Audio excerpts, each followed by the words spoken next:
ሁላችንም መጽሐፍ ቅዱሳችንን ትንቢተ ሕዝቅኤል መጽሐፍ ላይ እናወጣለን። መጽሐፍ ቅዱስ የሌለው ወዳለው ቶሎ ብሎ ጠጋ ይልና አብሮት ያነባል። መጽሐፍ ቅዱሳችሁን አውጡ። ሕዝቅኤል መጽሐፍ ምዕራፍ 1 ላይ ዛሬ የሆነ ነገር አግኝቶን ከዚህ ቤት እንወጣለን። አሜን በሉ እስኪ። ሕዝቅኤል መጽሐፍ ምዕራፍ 1 ቁጥር 1 ቶሎ ብላችሁ አውጡ። በጌታ በኢየሱስ ስም አነበዋለሁ። እንደዚህ ይላል፣ በ30ኛው ዓመት በ4ኛው ወር ከወሩም በ5ኛው ቀን በኮቦር ወንዝ በምርኮኞች መካከል ሳለው። ልድገመው።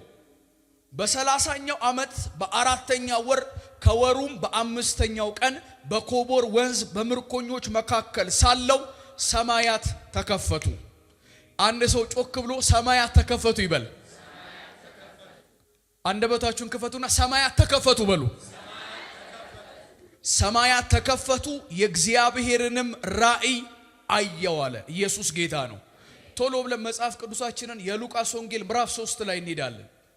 የሉቃስ ወንጌል ምዕራፍ 3 ቁጥር 21 ላይ እንደዚህ ይላል፣ ሕዝቡም ሁሉ ከተጠመቁ በኋላ ኢየሱስ ደግሞ ተጠመቀ፣ ሲጸልይም ሰማይ ተከፈተ። እስቲ ድገሙና ሰማይ ተከፈተ በሉ።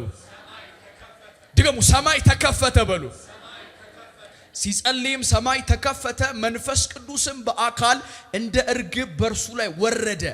የምወድ ልጄ አንተ ነህ፣ በአንተ ደስ ይለኛል የሚል ድምፅ ከሰማይ መጣ። ኢየሱስም ሊያስተምር ሲጀምር እድሜው 30 ዓመት ያህል ሆኖት ነበር ይላል። ጌታ ይባረክ። ከጎናችሁ ያለውን ሰው ጨብጡትና እግዚአብሔር በሉት እንደዚህ ይልሃል። አሎ በደንብ ፈዛዛ ሰው እየኮነ ቦታ ቀይሩ ቶሎ ብለ። አያስፈልግም እንደዚህ አይነት ሰው አጠገብ እንዳትቀመጥ። የእግዚአብሔርን ቃል በግለት ነው መስማት ያለበት። እግዚአብሔር እንደዚህ ይልሃል በሉት። ከዚህ ማታ ጀምሮ በሉት ባንተ ትይዩ ላይ በሉት ሰማይ ይከፈታል። ድገሙ፣ ለሰማይ ይከፈታል በሉት። እግዚአብሔር ባጭር ቃል እንደዚህ ብለ ንገራቸው ብሎኛል። የተከፈተ ሰማይ ያገኝሃል። የተከፈተ ሰማይ ያገኝሻል። የተከፈተ ሰማይ በአንተ ትይዩ ይሆና። ሻባራ ዲጋስ ጮኻችሁ የተከፈተ ሰማይ በሉ። ድገሙ፣ የተከፈተ ሰማይ በሉ። ቁጭ በሉ። ኢየሱስ ጌታ ነው። እግዚአብሔር ምስክሬ ነው ምላችሁ። ጌታ ኢየሱስ ምስክሬ። አንድ ነገር እርግጠኛ ላርጋችሁ፣ እኔ ይሄ ቃል እቤቴ በእግዚአብሔር ፊት ሲጸልይበት እኔን ነክቶኛል። እኔን ከነካኝ የማይነካው ሰው የለም። እርግጠኛ ነኝ። ይሄ የእግዚአብሔር መልእክት ነው። እግዚአብሔር እንደዚህ ብለ ንገራቸው ብሎኛል። የተከፈተ ሰማይ ይሆንልሃል። በቃ ይሄንን ነው ማወራው ዛሬ በዚህ ማታ። የተከፈተ ሰማይ። ከጎናችሁ ያለው ሰው የተከፈተ ሰማይ በሉት። ጌታ ይባረክ። ወደ ሕዝቅኤል መጽሐፍ እንመለስና ሕዝቅኤል መጽሐፍ ምዕራፍ 1 ላይ አሁን ያነበብኩላችሁ ቁጥር ላይ ስለ ሕዝቅኤል ይናገራል። ነብዩ ሕዝቅኤል ቀና ብላችሁ ጥቂት ደቂቃ ስለሆነ የምናገረው ጥቂት ደቂቃ ስለሆነ ስሙኝ። ከዛ በኋላ ግን እንጸልያለን። ጌታ ይባረክ።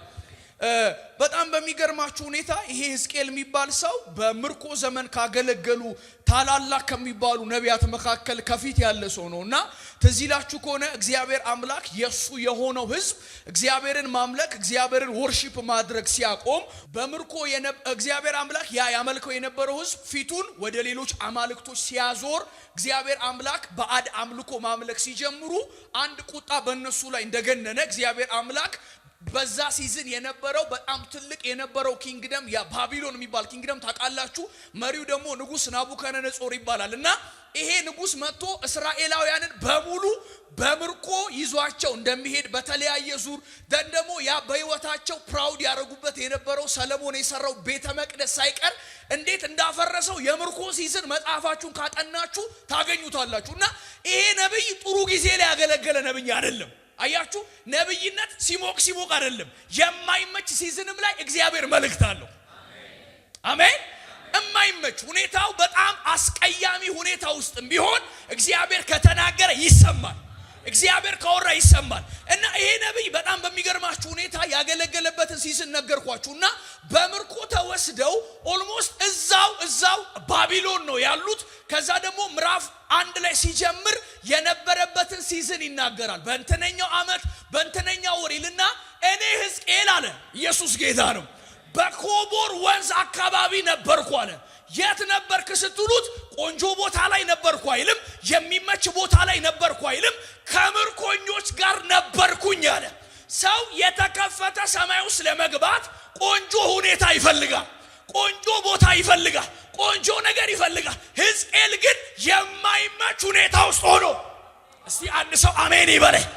የማይመች ሰፈር ላይ ተጥሎ ምርኮ ቦታ ላይ ሆኖ አለ በዛ ቀን አለ በኮቦር ወንዝ መካከል እያለው አለ በኔ ትይዩ ሻካራ ዲቫኒያስ ሰማይ በኔ ትይዩ ተከፈተ አለ። ዛሬ እባርካለሁ የማይመች ሁኔታ ውስጥ እግዚአብሔር ባንተ ትይዩ ሰማያትን ይከፍታል። አማኝ ካለ ጮሆ በኃይል አሜን ይበለ። ከሁኔታው ጋር የማይስማማ እየሆነ ካለው ነገር ጋር የማይገናኝ የሰማይ መከፈት እቤትሽ ላይ ይሆናል፣ ዘመናችሁ ላይ ይሆናል። በኔ ትይዩ አለ ሰማይ ምን አረገ? ተከፈተ። ራሃዲጋ ሶፓራ ዲጋቫያ ዛሬ ስለ ሰማይ መከፈት ነው ጥቂት ደቂቃ ምነግራችሁ። በእርግጠኛ ግን ማረጋችሁ በእናንተ ትይዩ ሰማይ ይከፈታል። አረ አንድ ሰው አሜን ይበለኝ። ባንቺ ትይዩ፣ በመሰዊያሽ ትይዩ፣ በጸሎት ስፍራሽ ትይዩ፣ እያደረግሽ ባለሽበት በዚያ ትይዩ ላይ ከዚህ ቀድሞ ሆኖ ማያቅ ከዚህ ቀድሞ ተለማምደው ማታቀው የሆነ ሰማያዊ ኤክስፒሪየንስ የሆነ የሰማይ መከፈት እቤትሽ ላይ ይሆናል። እርግጠኛ ነኝ የሆነ ሰው ላይ ይሆናል፣ የሆነ ሰው ቤት ላይ ይወድቃል። ማዲጋ ሶፓራዲ በኔ ትይዩ አለ። ብዙ ሰዎች አሉ እስራኤል ላይ ቀጥሎ ምን እንደሚሆን አልገባቸውም። ሲዝኑ ምን እንደሚሆን አልገባቸውም። ቀጥሎ እግዚአብሔር ምን ሊያል ሁሉም እግዚአብሔር የለም የሚል ትምህርት ውስጥ ገብቷል። ሕዝቅኤል እንደዚህ አለ በዛ ሲዝን በኔ ትይዩ አለ ሰማይ ክፍት ነበር አለ። ይሄን ነው ዛሬ የምነግራችሁ። የማይመች ሁኔታ ላይ ሰው ነገ ምንድነው የሚሆነው ስትል እንጃ መጨረሻችንን እግዚአብሔር ያውቃል እያለ ሕዝቅኤል እንደዚህ ይላል በኔ ትይዩ አለ በኔ ትይዩ አለ ሰማይ ክፍት ነበር አለ። እኔ ባረኳችሁ በማይመች ሲዝን ላይ ሰማይ ከፈተላችሁ። ሰው ግራ እየገባው ሰው ወዴት እንደሚሄድ ግራ እየገባው ቀጥሎ ምን እንደሚሆን ግራ ገብቶት ባንቺ ትይዩ ሰማይ ከፈት። በኔ ትይዩ አለ ሰማይ ተከፍቶ ነበር አለ። እግዚአብሔር ምስክሬ እስከዚህ ቀን የመጣበት ምዕራፍ እግዚአብሔር ዘግቶታል። ከዚህ በኋላ ምን እንደሚሆን ልነግርሃለሁ። በተከፈተ ሰማይ በተከፈተ ሰማይ ጸሎት በተከፈተ ሰማይ አገልግሎት በተከፈተ ሰማይ እነዚህ ለአንድ ሰው ይሆናል። የተከፈተ ሰማይ ተናገሩ። የተከፈተ ሰማይ በሉ። ሕዝቅኤል ሰማይ አገልግሎቱን ልንገራችሁ። በጣም በሚገርማችሁ ሁኔታ ሰው ምን እንደሚሆን ቀጣይ ግራ ገብቶታል እኮ ለሕዝቅኤል እግዚአብሔር አምላክ በሚቀጥሉት 40 50 በሚቀጥሉት 100 ዓመታት ስለሱ ስለ ቤቱ ስለ ኔሽኑ እግዚአብሔር ቀጥሎ ምን እንደሚሆን ያወራ ነበር። እንዴት መሰለ? ምርኮኞች መካከል ነው ያለው። ነገ ቀና ስትል ሚታይ ተስፋ የለም። ሕዝቅኤል እስካልከኝ በኔ ትይዩ አለ ሰማይ ክፍት ነበር። ሻዲቫኒ ካፖራ አሁን የኢትዮጵያ ቤተክርስቲያን እንደዚህ አይነት ሰዎች ትፈልጋለች። ነገሩ ጭልምልም ብሎ በሩ ተዘግቶ በእነሱ ትይዩ ሰማይ የተከፈተ የሚቀጥለው ዘመን ላይ ምን እንደሚሆን እግዚአብሔር መጥቶ የሚያወራቸው እርግጠኛ ላርግሽ ይሄ ሰማይ አንቺ ቤት ላይ ይወድቃል። ሕዝቅኤል እንደዚህ አለ በኔ ትይዩ አለ ሰማያት ተከፈቱ አለ። ቀጥሎ ሲል የእግዚአብሔርን ራእይ አየው አለ። ወዳጆች ልንገራችሁ ይሄ ነብይ በጣም በከባድ ሲዝን ያገለገለ ነብይ ነው። እንደነገርኳችሁ እንደዚህ ይሏል እግዚአብሔር። ሕዝቅኤል ሚስት የነበረው ሰው ነውና ሚስት አግብቶ እግዚአብሔር አምላክ ሚስት ትሞታለች አሉ። ሚስት ሞታ ሰው ሚስቱ አይደለም የሆነ የሚያውቀው ሰው እንኳን ሲሞት ምንድነው የሚያደርገው? ሄዶ ያለቅሳል አይደል? ሄዶ ወይኔ ለዛ ሰው ይላል። እግዚአብሔር እንደዚህ ያለው ሚስቱ ሞታ እንዳታለቅስ አሉ። በጣም አካባድ አገልግሎት ነው ሕዝቅኤል በዘመኑ ያገለገሉ። ለምን ሲለው የዓይን አምሮት የሆነችው ሚስት ካንተ ተወስደ አንተ አታለቅስም አለው። እግዚአብሔር ወይ መልእክት ምንድነው ሲለው የዓይናችሁ አምሮት የሆነው መቅደስ ይፈርሳል እና ሲለው ያ መቅደስ ፈርሱ የማልቀሻ ሲዝን እንኳን አታገኙም አላቸው። ሚስቱን እየገደለ ነው እግዚአብሔር ይሰራ የነበረው። ከባድ ነው በጣም። የዛ ሲዝን አገልግሎት ቀላል አይደለም። በአንድ ጎን ይሄን ያህል ቀን ተኛ ይሏል፣ እንዳትበላ እንዳትጠጣ ይሏል፣ ራቁትን ከተማ ግባና መልእክት ተናገር ይሏል። እንደዚህኛው ሲዝን አልነበረም የነቢያት አገልግሎት። እንዴት ካልከኝ እዛ ያበቃ ነገር ውስጥ ተቀምጦ የሚቀጥለው ዘመን ስሙ ወዳጆች ከምዕራፍ 1 እስከ ምዕራፍ 22 ድረስ እግዚአብሔር እንዴት እስራኤልን እንደሚቀጣ ነው መጽሐፉ የሚናገረው። እንዴት አድርጎ ስላጠፉት ጥፋት እግዚአብሔርን ስለተውበት መተው ዋጋ እንደሚያስከፍላቸው ይናገርና ከምዕራፍ 23 ደግሞ እስከ 33 ድረስ እንደዚህ ይላል። በዙሪያቸው ያሉ እነዛ ነገስታት እንዴት አድርጎ እግዚአብሔር እንደሚቀጣ ይናገርና የመጨረሻዎቹ ምዕራፎች ላይ እግዚአብሔር እንደዚህ ይላቸዋል። ከ36ኛው ምዕራፍ ጀምሮ እስከ መጨረሻው ለእስራኤል የእንደገና ተስፋ አለ። አይገርምም? እግዚአብሔር ይመታል፣ ይቀጣል፣ ያስተካክልና አዴንዶ ተዲ ተቷር ለሚሄደው እንደገና ተዚላችኋል። ሕዝቅኤል ምዕራፍ 37 ተበትነዋል እኮ ኦሬዲ እኮ ፈራርሰዋል። ግን እግዚአብሔር መጥቶ እንደዚህ ይላቸዋል። አያቸው እነዚህ የደረቁ አጥንቶች አለው እግዚአብሔር። አዎ ሲለው በህይወት ሊኖሩ ይችላሉ? በፍጹም እኔ አላውቅም ማለት ትንቢት ተናገረባቸው። በህይወት ይኖራሉ። እና ትንቢት ሲናገር ተገጣጥ ሰራዊት ሆኖ ቆሞ ይላል እግዚአብሔር እንደዚህ ያላቸው ለእስራኤል የእንደገና ተስፋ አለ። ይሄ ሁሉ ራእይ የተቀበለ ካልከኝ በተከፈተ ሰማይ ወዳጆቼ እግዚአብሔር ዝም ብሎ ሰው ከመሆን ያድናችሁ። ዝም ብሎ መኖር አሁን እመጣለሁ በጣም መነካካቸው ሐሳቦች አሉ። ዝም ብሎ ከመኖር እግዚአብሔር ያድናችሁ። ህይወታችሁ መውጣት መግባታችሁ በተከፈተ ሰማይ አንድ ሰው አሜን ይበለኝ። ሶስት ነገሮች ልንገራችሁ ከዛ በኋላ እንጸልያለን። የተከፈተ ሰማይ it is a season። በደም ስሙኝ። የተከፈተ ሰማይ ማለት ሲዝን ነው፣ ወቅት ነው። ታውቃለህ ምን አይነት ወቅት ካልከ it is a season to encounter የመነካካት ጊዜ ነው። በደም ስሙኝ። የመነካካት የፕሮቪዥን ያቅርቦት እግዚአብሔር በእናንተ ትዩ ነገር የሚያቀርብበት ስሙኝ በደም it is a season። ሰማይ ተከፍቷል ማለት ምን ካላችሁ እግዚአብሔር በእናንተ ህይወት ውስጥ ጥሶ መውጣት የሚያደርግበት። ወዳጆቼ ሰማይ ተከፍቷል ማለት እነዚህ ነገሮች ኮንቲኒየስሊ በቀጣይነት እናንተ ህይወት ላይ ይሆናሉ። ምን ካልከኝ ሰማይ ከተከፈተ አሁን በደም ስሙኝ ቀና ብላችሁ ኢየሱስ ጌታ ነው። ሕዝቅኤል ሰማይ በእኔ አንጻር ተከፈተ አለ። ሰማያት በእኔ አንጻር ተከፈቱ ሲል ምን ማለት ነው? የመጀመሪያው ነገር እግዚአብሔር ሰማያትን ከከፈተ በእናንተ ትይዩ ነው ማለት ነው። በቤታችሁ በጸሎት መሰዊያችሁ በእናንተ ትይዩ እግዚአብሔር ነው። እየሰማኸኝ ነው? በአንተ ትይዩ ነው እግዚአብሔር። ሰማይ ማለት ጓ ብሎ የሚከፈት ነገር አይደለም። the presence of የእግዚአብሔር ህልውና የእግዚአብሔር መገኘት በአንተ ትይዩ፣ በቤት ትይዩ፣ በዘመን ትይዩ እግዚአብሔር አምላክ ካንተ ጋር ሲሆን ማለት ሰማይ ተከፍቷል። አንድ ሰው ጮሆ አሜን ይበለኝ። ልባርካችሁ። ከዚህ ቀን ጀምሮ ያለው ቀናችሁ ኑሯችሁ ሳይቀር በእግዚአብሔር ትይዩ ይሁንላችሁ። ለምን ጮክ ብላችሁ አሜን አትሉኝ? ሰማይ ተከፍቷል ማለት እግዚአብሔር በአንተ ትይዩ ነው። ሰማይ ሄቨን ካንተ ትይዩ ይሰራል፣ ወክ ያረጋል፣ ያወራል፣ ይናገራል። ኢየሱስ ጌታ ነው። ሕዝቅኤል ጋር እዚህ ጋር ከቆየው ኢየሱስ ጋር ልምጣ። የሉቃስ ወንጌል ምዕራፍ 3 ላይ ሲናገር እንደዚህ ይላል። ስለ ኢየሱስ በጣም ነው የሚገርመኝ። እቺ ነገር በደም ስሙኝ ቀና ብላችሁ። ኢየሱስ ትዝ ይላችኋል። መጥምቁ ዮሐንስ ከኢየሱስ በፊት ያገለግል ነበር። መንገዱ ምን አድርጉ ይላል? ጥረጉ፣ ጎባጣው ምናምን የማይመቸው ነገር ለጌታ ይስተካከል። ለምን? ያ የተቀባ መሲህ ምን እያደረገ ነው አለ? እየመጣ ስለሆነ አለና የዮርዳኖስ ወንዝ ጋር ያጠምቅ ነበር። ትዝ ይላችኋል። ወንጌል ይነግራቸው ነበር። እናንተ የፉኝት ልጆች ከሚመጣው ቁጣ እንድትድኑ ማን ያስታወቃችሁ እያለ መልእክቱን በቦልድነስ ይናገር ነበር። እና ዮርዳኖስ ወንዝ ላይ እያጠመቀ ስለ ኢየሱስ መጠበቅ አራቱም የወንጌል መጽሐፎች ይናገራሉ።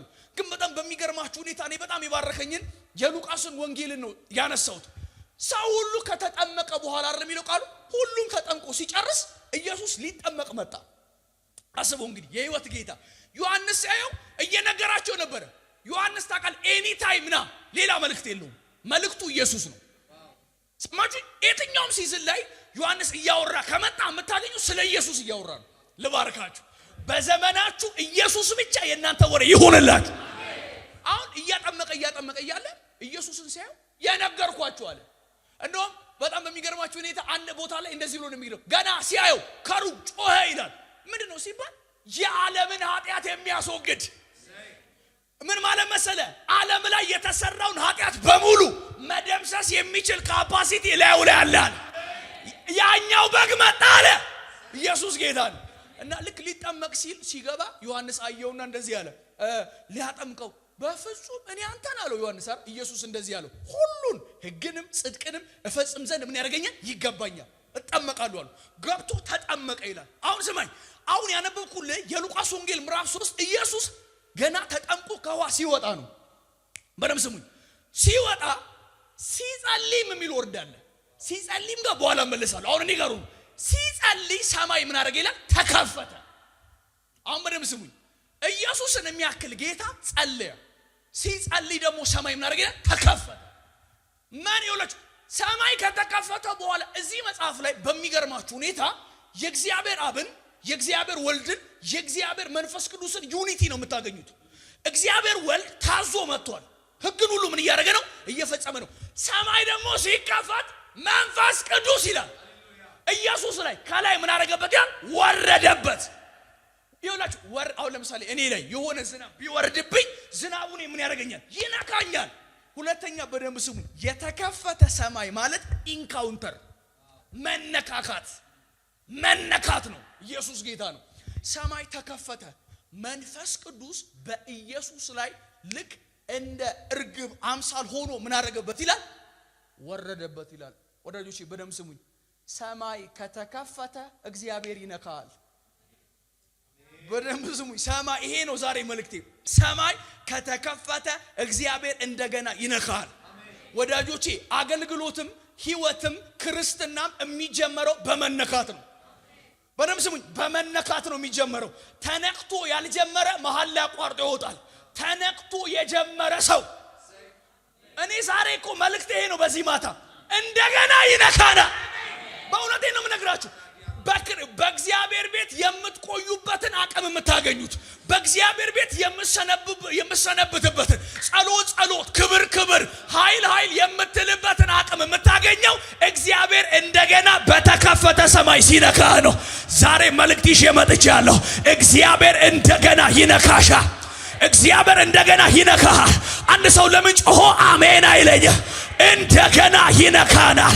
እንደገና ይዳስሰናል። ወዳጆቼ በመነካት የጀመረ ሰው ይቀጥላል። በመነካት የጀመረ ሰው መንፈስ ቅዱስ ሊትራሊ ነው የሚለው። ይኸውላችሁ በአካል ወርዶ ማለት አሁን መንፈስ ቅዱስ እኛ የምናስበው የሆነ መንፈስ አይደለም፣ የሆነ ማይታይ አይደል? እንደዛ አይደለም። የሚታይ አካል ያለው የሚነካ ሆኖ በኢየሱስ ላይ ወረደበት ይላል። በመነካት የተጀመረ ህይወት፣ በመነካት የተጀመረ ጉዞ በሌላ ቴክኒክ አይቀጥልም። በመነካት የተጀመረ በመነካት ነው የሚቀጥለው። በደም ስሙኝ፣ ክርስትና በመነካት ጀምረ መሃል ላይ የምትቀጥልበትን አቅም እንደገና የምታገኘው በመነካት ነው። መንፈስ ቅዱስ ወረደበት ይላል። በደም ስሙኝ፣ የተከፈተ ሰማይ ይሄንን ነው የሚያደርገው። መነካት ያመጣል ህይወት ላይ። አሁን ብዙ የሚጮሁ ኢየሱስ ሲባል ኖርማል የማይሆኑ ኢየሱስ ሲባል የሚነኩ ሰዎች ታውቃላችሁ፣ የተነኩ ናቸው። ኢየሱስ ሲባል ሌላ ነገር ይጠፋባቸውና ፍዝዝ ይላሉ። እዛ ጋር ሌላ ነገር ሲወራ ጆሮአቸውን አይስበውም። ከኢየሱስ የሚበልጥ ነገር እነሱ ቤት ላይ ርዕሰ ጉዳይ አይሆንም። ምን ካልከኝ ተነክተው። እኔ ዛሬ ምነግርህ እንደገና ይንካ። አሁን ብዙ ሰው ጸሎት አቅቶት የጸሎት መጸለያ 9 ቴክኒኮች የሚል ነገር ይሞክራል። ጸሎት ማስቀጠያ ጸሎት ወንድሜ ስትነካ ሰማይ በአንተ ትዩ ሲቃትት ህይወት ላይ የሚመጣ ጉዳይ ነው። እምነግርህ አጭርና ግልጽ መንገድ እግዚአብሔር በተከፈተ ሰማይ እንደገና እቤትን ይዳስሰው። እሻውን በደም ስሙኝ። ስለ መነካት አንድ ቦታ ብቻ ልውሰዳችሁ። ያዕቆብ ትዝ ይላችኋል። ላባ ቤት ሲሄድ ሊደርስ ሲል እግዚአብሔር አስመሸበት። መድረስ አቅቶት እንዳይመስላችሁ ያልደረሰው እግዚአብሔር ሳይሰማ እንዳይገባ ስለፈለገ ያቺ ሌሊት ተረሳቶላችሁ ዘፍጥረት ምዕራፍ 28 ሳይሰማ መግባት ስለሌለበት እግዚአብሔር አስመሸበት። አንዳንዴ ሲመሽብህ ምን ሊያደርግ ነው ብለህ ጠይቅ። አስመሸበትና ላባ ጋር ከመግባቱ በፊት መስማት የነበረበት ነገር ነበር። ብቻዬን ቀረው የወጣውበትም አልደረስኩም ወንድሜን ፊቱን አጥቁሯል ብሎ ሲተኛ ይላል። በዚያች ሌሊት እግዚአብሔር አምላክ ድንጋይ ተንተርሶ ተኝቶ መጣ። ሰማይ ተከፍቶ አይደለ ያዕቆብ ያየው? ከምድር አለ ወደ ሰማይ አንድ መሰላል ተዘርግቶ አየው አለ። ወዳጂ ዘፍጥረት ላይ የኖረ ኢየሱስን ያየው የዮሐንስ ወንጌል ምዕራፍ 1 ላይ ሂድና ለናታንኤል እኮ እንደዚህ ያለው ገና ሰማይ ተከፍቶ አለው መላእክት በሰው ልጅ ላይ ሲወጡና ሲወርድ ታያለህ አለው። ያዕቆብ ምዕራፍ 28 ላይ ኢየሱስ እንያየው እንዴ ካልከኝ ሰማይ ተከፍቶ አሁን በደም ስማኝ እዛ ጋር ሰማይ ተከፍቶለት አልጥልህም አለው እግዚአብሔር አልተውህም የነገርኩን ደግሞ እስከማደርግልህ ድረስ ካንተ ጋር እሆናለሁ አለው። ያዘ በእውነት እኔ አላወቅኩም እግዚአብሔር እዚህ ነበር አለ። አሁን ነካው። አሁን በደም ስማኝ በዚህ በተነካበት መነካት ለአባብ ይገባ 20 ምናምን ዓመት ታሸ ጨረሰ። እግዚአብሔር ሲያይ ያ የሳመ ፊት ያ ያቀፈ ፊት እንደ ድሮ አይደለም። አረኔ ብመለስ ይሻለኛል እመለሳለሁ ተነስቼ ሲል እግዚአብሔር ውጣ አለው። ለአባ ደግሞ ሲሰማ ተከተለው የሚል ቃል አንብባችኋል። ብዙ ሄደ። አሁን ስሙኝ አንድ ምዕራፍ አለች እንደገና ይነካናል። አሁን ሁሉንም ነገር ያዕቆብ ብዙ ነገር ብቻውን ነው ወጣው። በደም ስማኝ ብቻውን ወጥቶ ምንም ነገር ሳይኖረው ወጥቶ የሆነ ቀን ከ20 ምናምን ዓመት በኋላ ወደ አባቱ ቤት ሊመለስ ሲል ሊያሻግር ሲል የሚያሻግረው ነገር ብዙ ሆነለት። የሁለት ክፍል ሰራዊት ሆኗል። ማት ነገሩ ተቀይሯል። ከዛስ ያቀዋል ብቻውን የመጣለት ያ ተዘርግቶ ያየው የሰማይ መሰላል ያለውን በሙሉ ምን አደረገ ይላል አሻገረ ይልና ያዕቆብ ግን ይላል ለብቻው ቀረ ይላል። ከዛስ ስማ ሰውየው ካልባረከኝ ነው ያለው። ለሰው በረከት ማለት ከብት ነው። ለሰው በረከት ማለት ንብረት ነው። ለሰው በረከት ማለት የሆነ ቁሳቁስ ነው። ያዕቆብ እኮ ሁሉም አለው የጎደለው የለም። አንድ ቦታ ተንበረከከና ግን እንደዚህ ያለ ብቻውን ቀርቶ አባ አለው ካልባረከኝ አለቀም አለ። ጸሎቱም እንደሆነ ታውቃለህ ካልነካኸኝ እንደገና ካልዳሰስከኝ እንደገና በኔ ትይዩ ካልበረህ አለው። ዛሬ መርቃለሁ እንደገና ይነካሃል። ለምን አንድ ሰው ጮሆ አሜን አይለኝም? እንደገና ይበራልሻል። እንደገና ቤትሽን ይሞላዋል። ስማኝ አሁን በደም ስሙ ተንበረከከና ካልባረከኝ ምን አላረገም አለኝ እኮ አለ ሁሉም ነገር የሌለኝ የለም ግን ካልባረከኝ ካልነካኸኝ ስም ማን ነው አለው። የኔ አለ ያዕቆብ ከዚህ በኋላ እስራኤል ሆናል። አታላይ አጭበርባሪ አስመሳይ አምታች ተንከራታች ታሪክ የሌለው ለሚስት ሲል 7 ዓመት ሚሰቃይ ከዚህ በኋላ አለው የሚቀጥለው ጄኔሬሽን ባንተ ስም ይጠራል። አንተ ራስ ስም ከዚህ በኋላ እስራኤል ይሆናል። የዛለት መጣና ይላል መጽሐፍ ሲናገር የጭኑን ሁሉዳ ነካው ይላል እኔ አላቅም እግዚአብሔር እንደገና የሆነ ቦታ ላይ ይነካሻል። የሆነ ቦታ ላይ ይነካሃል። ከዚህ በኋላ ከእግዚአብሔር ውጪ ላትችል የእግዚአብሔር ነገር ኖርማል ላይሆንብህ እንደገና ይነካሻል። እንደገና ይበራልሻል። ማጃካቶ ባራ እንደገና ስማ ይበቃኛል አላሉ። መሰላሉ ይበቃኛል። የዛ ሌሊት ላይ የተገለጥክልኝ ይበቃኛል አላሉ። ደክሞኛል አሉ። ይሄ ሁሉ 20 ምናምን ዓመት ስባዝን ነበር አሉ። በእናትህ እንደገና ንካኛል።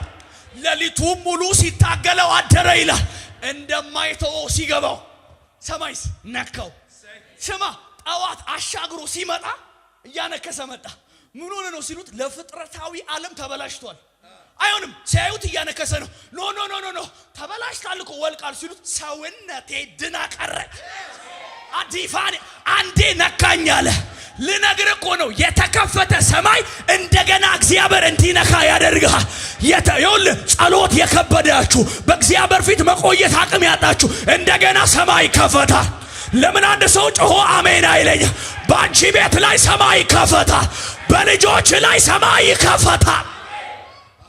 ሰማይ ይከፈታል። እማይመች ቦታ ላይ አንተ እግዚአብሔር ያግኘ እግዚአብሔር ይንካ ዓለምን አሜን አትለኝ? እግዚአብሔር ይንካ። የዛ ቀን ተራራ አይሆንብህ። የዛ ቀን መንፈሳዊነት በስልጠና መንፈሳዊነት በቲቶሪያል አይደለም። መንፈሳዊነት በመነካት ነው የሚጀምረው። ስማ እዚህ እኔ እኮ የሚገርመኝ ቸርቹን እኮ የማገገሚያ ማዕከል አደረጉት። ተው አትተው እንትን አርጋ አታርክ ኖ ክርስትና ይሄ አይደለም። ተነክተ ነው የምትገባው። ተነክተ ነው ተነክተ እንትን ተብለ 9 መንገድ እንትን ማቆሚያ ተብለ አይደለም። ነካህ ማለት ቀየረህ ማለት ነው። አገኘህ ማለት እኔ ምናፍቀው ለኢትዮጵያ ቤተክርስቲያን ይሄንን ነው።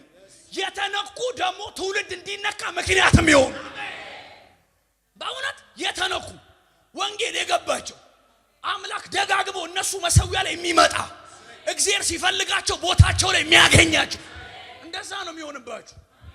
መነካት የተከፈተ ሰማይ እኔ በቃ ብዙ ነው ልነግራችሁ አልችልም። የተከፈተ ሰማይ ኢንካውንተር መነካካት በቃ ይሄንን ህይወታችሁ ላይ ያደርጋል። ሶስተኛ አሁን እቺን ስሙኝ። ከዛ በኋላ በጣም ድብልቅልቅ አድርገን እንጸልያለን። ጌታ ይባረክ።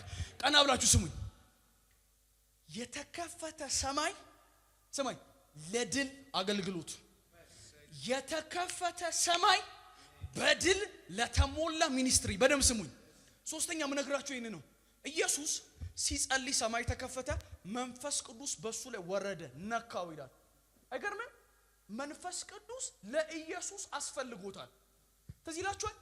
መጽሐፉ ሰጡት የሚል ቃል አለ እኮ። መጽሐፉ ሲተረትረው ያገኘው የኢሳይያስ መጽሐፍ ምዕራፍ 61 ነው ይላል። ምን ሲል? የጌታ መንፈስ በኔ ላይ ነው። አሁን በደም ስሙኝ። ለታሰሩት መፈታት ወንጌል ሰብክ ዘንድ ደግሞ ምን አድርጎኛል? ቀብቶኛል። ሰማይ ሶስተኛ የተከፈተ ሰማይ በጣም በድል ለተሞላ አገልግሎት ያስፈልጋል። ይሄንን ቃል ስነግራችሁ ደረቴ ነፍቼ ነው የምናገረው። የኢየሱስ ሕይወት ስለሆነ እንድንደግመው የተጠራ ነው ሕይወት ስለሆነ ነው በድፍረት የምነግራችሁ። ኢየሱስን ይሁት እዚህኛው 33 ዓመት ተኩል ነው ምድር ላይ ቆየው። በደም ስሙኝ። 33 ዓመት ተኩል ቆይቶ ከ33 ዓመቱ 30ኛ ዓመቱ ላይ ነው አገልግሎት ኢየሱስ የጀመረው። 3 ዓመት ተኩል ነው ያስተማረው። 3 ዓመት ተኩል ነው በአገልግሎቱ የቆየው። እንደ ኢየሱስ ያለ ፍሩትፉል አገልጋይ ምድር ላይ የለም፣ አልነበረም፣ ወደፊትም አይመጣም። ለምን መሰለ? አገልግሎቱን ሀብሎ ሲጀምር የጀመረው በተከፈተ ሰማይ። አሜን። እኔ አሁን ምነግራችሁ ወዳጆች፣ አገልግሎት በቴክኒክ አይሆንም። አገልግሎት በሆነ ኮኔክሽን አይሆንም። አገልግሎት ብቸኛ ማንም አንተን የማያስቆምበት ዓለም እንደሆነ ታውቃለህ። የተከፈተ ሰማይ በአንተ ትይዩ ካለ ዛሬ የሆነ ሰው ላይ ይሄን ቃል እናገራለሁ። የተከፈተ ሰማይ ውስጥ ሰማይ ይዞ ይገባል። እግዚአብሔር አምላክ ይዞ ይገባል። አሁን በደም ስሙኝ። ቀና ብለህ ኢየሱስ ሲያገለግል እኛ ሰፈር እኮ ነው ያደገው የሚሉ ነበሩ። በደም ስሙኝ። እኛ ሰፈር ነው ያደገው ከእንትን ቤት ቀጥሎ ኮሽም አጥር ላይ ያሉ እኛ ሰፈር ነው የሚሉ ነበሩ።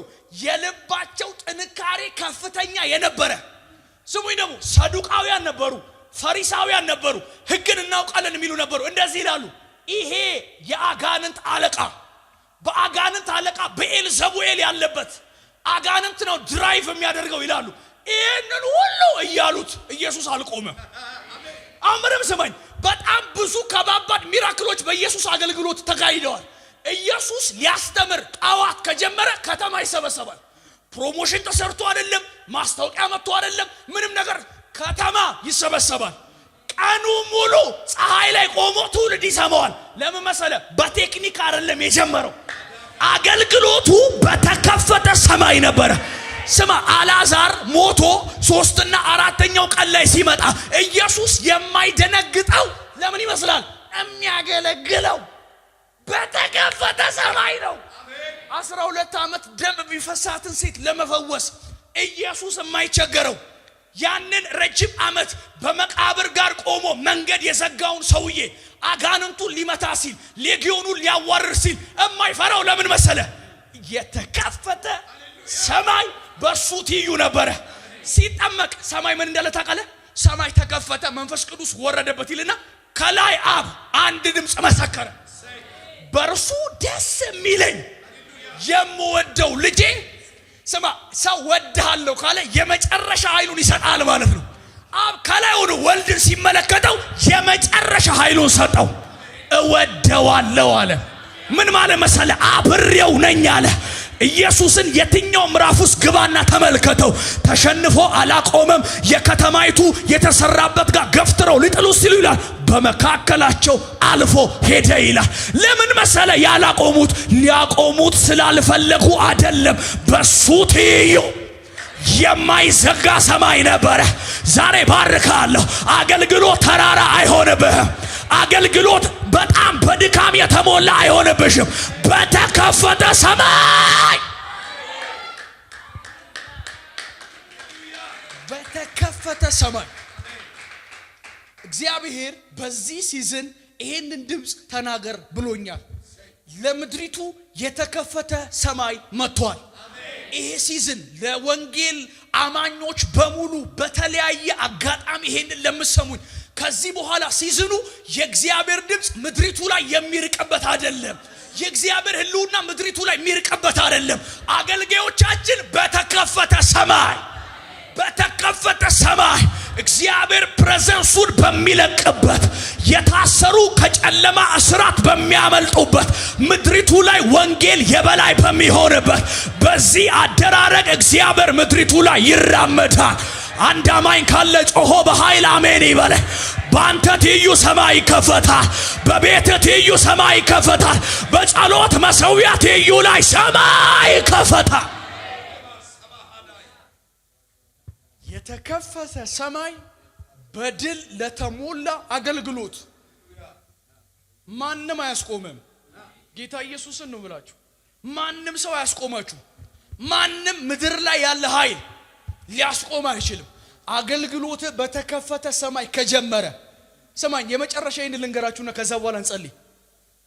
ጲላጦስ ፊት ቆሞ ላስት ታይም እዚህ ስመጣኝ ቃል ተናግሬያለሁ። ጲላጦስ ፊት አቆሙትና አንተ የአይሁድ ንጉስ ነው አለው ጲላጦስ። ሂዝ ኪንግ እኮ ባይ ዘ ዌይ ኢየሱስስ የነገስታት ንጉስ። ጲላጦስ የአንድ ሀገር ንጉስ ነው። ኢየሱስስ የነገስታት ንጉስ። አንተ የአይሁድ ንጉስ ነህ ሲለው የአይሁድ ንጉስ አይደለም የነገስታት ንጉስ ነው። ጸጥ አለ። አውራ አንተ የአይሁድ ንጉስ ነህ አለው። ጸጥ አለ። መጨረሻ ላይ ጲላጦስ እንደዚህ አለው፣ ስማ አለው እንድገልህም እንድፈታም ስልጣን በእጄ ላይ ያለ ሲለው ኢየሱስ የዚህ ጊዜ አፉ ተከፈተ። በፍጹም አለው አንተ ስለወደድክ የምትይዘኝ ከላይ ካልተሰጠው በቀር አለው። ስማ ጲላጦስ እንኳን አስገድሎት አይደለም ኢየሱስ በተከፈተ ሰማይ ስለሆነ የሚንቀሳቀሰው አስገድሎት አይደለም በገዛ ፍቃዱ ራሱን አሳልፎ ሰጠ ይላል። መጨረሻ ላይ ኢየሱስ ሚኒስትሪውን ሲጨርስ እንዳልታቀለ አብ ጋር ሲጸልይ ማቴዎስ የዮሐንስ ወንጌል ምዕራፍ 17 ላይ በምድር ላይ የሰጠኸኝን ሥራ ፈጽሜ አከበርኳል። ጨርሰ ነው የምትሄደው። ሰማይ በአንተ ትዩ ከተከፈተ በየፌርማታው የሚመጣ አንተ ሊያስቆም የሚሰራ ሰይጣን አያስቆምም። እንዴት ካልከኝ የተከፈተ ሰማይ። እኔ የሆነ ሰው ሰምቶኝ ይሆን ዛሬ በእውነት ይወላችሁ እግዚአብሔር በሚያቆይ ይህን ነገር ልንገራችሁና ልጨርስ። የሚቀጥለውን ዘመን በሌላ ነገር አትችሉትም። እውነቴን እቅጩ ነው የምነግራችሁ። በተከፈተ ሰማይ ካልገባ አሁን እዚህ የጨለማው ዓለም ሲስተሙ ረቂቅነቱ አደራረጉ በጣም ዲፕ የሆነ ሲመጣ አንተ ሌላ ቦታ ይራር ለምታሸንፈው የተከፈተ ሰማይ በእውነት የተከፈተ ሰማይ የማይዘጋ ሰማይ አክቲቭ የሆነ ድምጽ የሚለቀቅበት የእግዚአብሔር መለኮታዊ እጅ ያለበት ብሬክ ስሩ ያለበት ጥሶ መውጣት ያለበት ይሄ ሲዝን ለሆነ ሰው ደርሶለታል። የመጨረሻ ይህን ልንገራችሁና እንጸልይ። እንዴት ነው ኢየሱስ ሰማይን ያስከፈተው ካላችሁ ሲጸልይ የሚል ቃል አለ። ሰማይ በዙረት አይከፈትም። የመጨረሻ ምነግራችሁ ተወዳጆች ይሄን ነው። ሰማይ በሌላ ነገር አይከፈትም። ሰማይ በምን ይከፈታል መሰለ? በጸሎት። ዛሬ ምነግራችሁ ይሄን ነው። የሆነ ሰው እንደገና መሬቱን ይዛል። አሜን። በእውነት ማገለግለው እግዚአብሔር ምስክሬ ምርኮ ተወስዶ ሰማይ ተዘግቶ ማገልገል አቅቶን የእግዚአብሔር ድምጽ ከኛ አርቆ አይደለም ከዚህ በኋላ የምንቀጥለው። የሆነ ሰው እንደገና መሬቱን ይዘዋል። አሜን። ትዝ ይላል አይደል? በጸሎት የተዘጋ ሰማይ በምክክር አይከፈትም። ኤልያስ በጸሎት የዘጋውን ሰማይ ወጣ ይላል። የቄርሜሎስ ተራራ ላይ ወጣ ይልና ጭንቅላቱን ጉልበቱ መካከል እዚህ ማለት ከተተውና ይላል የተዘጋውን ሰማይ ማን ይከፍተዋል? ጸሎት ነው የሚከፍተው። ተንበረከከ። ሂድና ይሏል። ምንም የለም ይሏል። ልጁ ደግሞ ምንም የለም። ሰማይ እስኪከፈት ድረስ ያ የተዘጋ ሰማይ እስኪከፈት መጸለዩን አላቆመም። የመጨረሻ እጅ የምታክል ደመና መጣች ይላል። ያቺ እጅ የምታክል ደመና 3 ዓመት ተኩል ተዘግቶ የነበረው ሰማይ ከፈተው። ምድሪቱ ላይ እንደገና ሪስቶሬሽን፣ እንደገና የእግዚአብሔር ስም ተነሳ። ወዳጆቼ ጸሎት ሰማያትን ይከፍታል። አሜን። የመጨረሻ ምነግራችሁ ይሄ ነው። አቅቷል፣ ሌላ መፍትሄ የለም። ጸልይ። እንደ ድሮ መሆን አቅቷል፣ ሌላ ነገር የለም። ተነካ። የተከፈተ ሰማይ ውስጥ ግባ። እግዚአብሔር የእንደገና ጊዜ። አሜን። አንተ እርግጠኛ ላድርግ ከዚህ በኋላ ያለ የአገልግሎት ሲዝን ይበልጣል። ከመጣህበት ከፊት ያለው ይበልጣል። እንዴት ድል አድርጌ ልኑርበት ካልከኝ ግን በተከፈተ ሰማይ። አሜን። ጨረስኩ መልእክቴን። እግዚአብሔር ይሄንን ነው ያላችሁ ዛሬ። የተከፈተ ሰማይ አታመጣውም፣ በሌላ ነገር አታመጣውም። ታዋቂ ሰዎችን በማወቅ እውነት ኢየሱስ በአንድ ነገር ነው የከፈተው። ጸለየ። ሲጸልይም ሰማይ ምን አደረገ ይላል? የሉቃስ ላይ ምዕራፍ 1 ላይ ሲናገር እንደዚህ ይላል፣ ሰማይ ተቀደደ ነው። ይህን አገልግሎት ለመደገፍ ከስር ባስቀምጥነው የባንክ አካውንት እንድትጠቀሙና የወንጌልን ስራ አብራችሁን እንድትሰሩ እያልን ዩቲዩብ ቻናላችንን ሰብስክራይብ በማድረግ ፌስቡክ፣ ኢንስታግራም እና ቲክቶክ አካውንታችንን ፎሎ በማድረግ የጌታን ስራ እንድትደግፉ ጥሪ እናቀርብላችኋለን። ለበለጠ መረጃ በእነዚህ ስልኮች ተጠቅመው ይደውሉ። ተባረኩ።